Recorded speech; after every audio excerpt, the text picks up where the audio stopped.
Hello guys, easiest வேலை மெஹந்தியில் குருவி போடலாமா? ஃபர்ஸ்ட் 22 சொல்லிட்டு பெருசாக போட்டுட்டு அது அப்படியே ஜாயின் பண்ணோன்னா தலை வந்தாச்சு. அப்படியே விங்ஸையும் ஜாயின் பண்ணிக்கோங்க. நெக்ஸ்ட்டு ஐஸ் போட்டுக்கலாம். அடுத்து க்யூட்டாக குட்டியாக மூக்கு போட்டுக்கோங்க.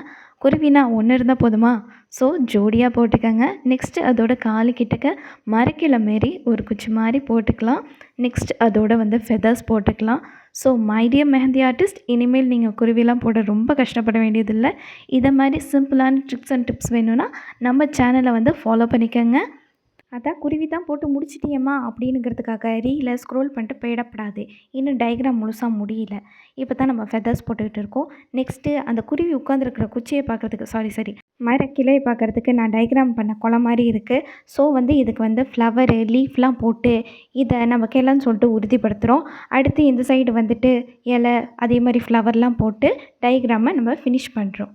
அவ்வளோதான். தேங்க்ஸ் ஃபார் வாட்சிங்.